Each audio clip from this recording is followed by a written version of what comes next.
So ginupit ko na mga kababayan yung maliit na bunga dahil wala namang silbi, hindi naman lumaki yung mga maliit na bunga niya dahil yung puwit niya maliit yung paliit na yung puwit ng mga putot niya. So hindi na yung maganda yung mga bunga niya dahil sa sobrang init at saka sira na yung talbos. Hindi maganda yung pagbunga niya dahil sobrang liit na yung mga talbos, no? So nung Friday mga kababayan, naka-harvest ako ng last harvest ko. Ngayon nung Friday, naka-harvest ako dito ng 150 kilos, no? So na-reach ko na sana yung maximum production niya sa aking ampalaya. So kaya lang halos ubos lahat ng bunga gawa ng wala nang kasunod na bunga, no? Hindi na siya na bunga, yung wala nang putot na maliit, yung bunga na maliit dahil nasisira nga yung mga kababayan. So nagdilig lang ako ng abono kahit konti na lang yung bunga, sana makarecover pa ito. So tingnan natin yung talbos niya mga kababayan sa taas, no? So yun, ito po yung talbos niya sa taas mga kababayan, no? So yung tingnan mo, napakaganda pa, no? Yun, no? Sobrang taba pa. Kaya lang ang problema nito, ang liit ng mga talbos niya. So ang bunga niya sobrang liit din, yung mga putot niya hindi siya makabunga ng malaki na putot dahil yung talbos niya parang nangulot, no? Ganito talaga yung talbos ng Galaxy Max F1, no? Napakapangit. Maganda lang siya pag tag-init siya or hindi taglamig yung panahon. So pag taglamig, ganito talaga yung talbos ng Galaxy Max, no? So hindi ko pa alam mga kababayan kung kumita ako dito sa aking ampalaya. So magandang presyo ngayon sana, no? Naka 40 per kilo tayo ngayon, yung presyo ngayon, wholesale price, no? So na-reach ko yung 350, no, kilos mga kababayan sa isang harvest. 350 kilos. Kaya lang isang bisis lang, no? Dapat ma-reach natin yung 3 bisis or 4, no? Dahil yung production lang talaga nito nasa 200 kilos lang mga kababayan. So sa aking obserbasyon mga kababayan, no, na pangit po ito yung Galaxy Max kaysa Mistisa, no? Kasi nung nakaraan sa Mistisa kasi hindi ganito yung talbos niya at hindi ganito yung mga bunga niya, na sobrang pangit, no? Dali lang masira yung parang kahit anong mga buno nito mga kababayan, parang basta mangulot yung talbos niya, napakahirap magpaproduce ng bunga basta mangulot yung talbos. Ganito talaga yung Galaxy, no? Sensitibo siya o kuan siya, masilan siya, madali siya mangulot. Pag palaging umulan, mangulot agad yung mga talbos, you know. Makita yun naman mga kababayan na hindi maganda yung mga talbos, no? Kaya kuan po sa bunga, kunti lang yung bunga niya na maganda, laban kadalasan sa bunga niya yung mga pangit na hindi naman. Ginupit ko na lang dahil hindi naman mapakinabangan dahil maliit yung mga puwit niya. So ginupit ko na lahat. Mas maganda talaga yung Mistisa, no? Dahil ngayon lang ako nakatanim nito, Galaxy Max Mistisa, kasi yung tinanim ko dati nakaabot ako ng 28 na harvest mga kababayan, yung aking Mistisa dati yung tinanim. So ngayon 8 harvest pa lang ako ngayon. So aking palaya parang wala ng bunga, so konti na lang yung bunga na natira niya. 8 harvest pa lang, yun, know, yun mga kababayan yung bunga natira. So napakakunti na, no?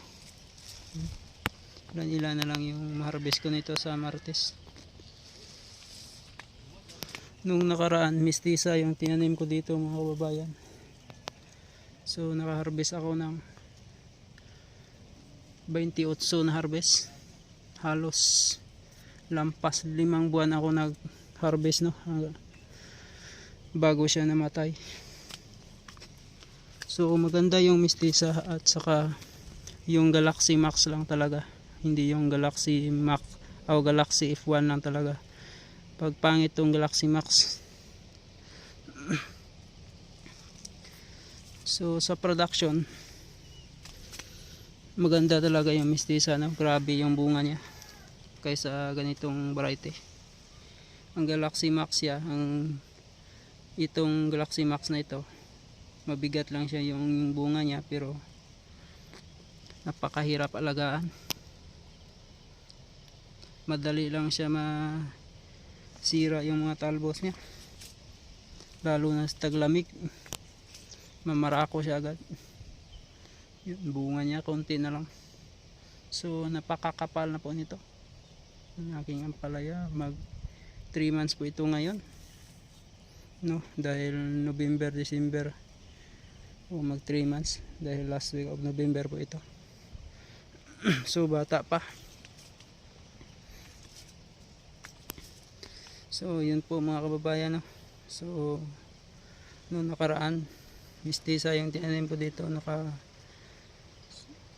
120 po ako sa naka 120,000 po ako, no, ng gross income ko sa 28 na harvest. Pero yun mga kababayan ay mura po yung ampalaya noon.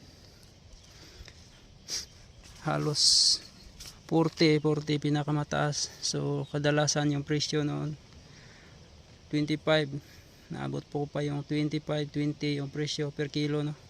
So napakaraming harvest po yung nagawa ko sa mistisa sa nakaraan kong tanim kaysa ngayon, no. So ngayon, naka 8 harvest ako. So yung bunga konti na lang, at saka nakita yun naman mga kababayan na parang namatayan na siya, no. Yung dahon niya na nanulaw na dahil sa ulan, no. Ulan, pag umulan kasi dito halos buong linggo, tapos pag mag-init halos 1 linggo, sobra pa, lampas 1 linggo, tapos may hangin. So hindi maganda yung timpla ng panahon. So apektado din yung mga tanim, no, lalo na pag mahangin. So masilan po yung ampalaya pag mahangin, no.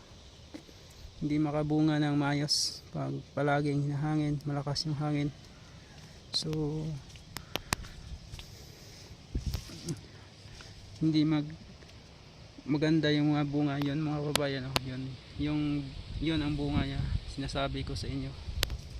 Yan, napakarami ng ganyang bunga. So ganyan bunga niya pag galing siya sa ulan, tapos gulpi na uminit, no, halos 1 linggo o 2 linggo na init. So ganyan yung bunga niya. So marami na ganyang bunga niya, ang pangit. So ginupit ko na yan lahat. Yun po natira, marami po yung natira dito. Hindi ko pa na kuhan kasi, pero yun na lang, iba hindi ko nagupit dahil napakarami kasi yun. Maraming bunga na maliit, kaya lang hindi maganda, no, hindi siya mapakinabangan. Pag ganito kasi yung mga kababayan, yung bunga na yan, you know, hindi na yan lumaki. So maninilaw lang yan. Kailangan mo talaga yung gupitin mo lahat. Yun, no, yun ang bunga ng Galaxy. Yun, no, yan. So ngayon pa ako nakatanim nito ng ganitong ampalaya na napakapangit yung mga putot niya. Yun, pag ganito hindi na mapanginabangan yan. Gupitin na lang to, dahil yun ang mangyari dahil sa talbos niya kasi hindi healthy. Napakaliit ng mga talbos niya, yun, no. Nakikita nyo mga talbos niya mga kababayan, parang naninigas, no, dahil sa lamig, tapos gulping uminit. Yun o. Yan. Tapos marami pa itong insekto nung nakaraang linggo dahil di ko naagapan agad yung mga insekto niya. So yun, parang tumigas yung mga talbos, so hindi siya healthy. Yun, kaya yung bunga niya napakapangit. So hindi ko ito nire-recommend sa inyo mga kabayan kung magtanim kayo ng ampalaya, no. Hindi ko ito nire-recommend sa inyo na variety. So maganda lang po ito sa tag-init, no. For example, John kayo magtanim po, maganda po ito. Pero ganun pa rin, mapahirap alagaan to, namamarako po ito kasi. So mas maganda pag magtanim kayo ng ampalaya, mistisa na lang talaga, kasi yung mistisa sa production ng pagaganda, marami talaga yung bunga niya. At saka kahit ganito yung talbos niya sa mistisa, napakaganda ng mga putot niya, yung maliliit na bunga na inilabas niya. So pantay po yung laki, hindi katulad nito na nasisira. Ang iba yung puwet maliit, yung iba sa gitna. So hindi yun mapakinabangan, no? So sayang. Yun,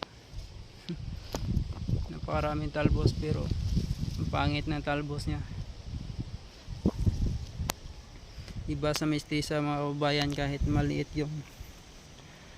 maliit yung mga talbos katulad nito, bigyan ka talaga ng bunga na magandang mga bunga, basta sapat lang yung nutrients mga kababayan na ibinigay ninyo sa inyong tanim, no, ng palaya. Sapat lang yung fertilizer, tamang fertilizer na paglagay. So kahit gaano kaliit yung mga talbos niyan, bibigay yan ng bunga dahil maganda naman yung variety na yan. Hindi yan basta basta mangulot, resistensya sa taglamig, no, kayang kaya niya. Kaya lang mababa lang yung buhay ng mistisa, no, nasa 4 months 5 months ang magandang paalaga nito. Kasing galaxy, pag maganda yung alaga mo, lalo na pag walang ulan palagi, hindi siya maulanan ng linggo-linggo yung ulan or sobrang haba ng ulan o tagal, so napakahaba ng buhay nito. Aabot ito ng 6 na buwan hanggang 7 na buwan bago siya mamatay. Kaya lang minus lang siya sa bunga, kunti lang yung bunga niya.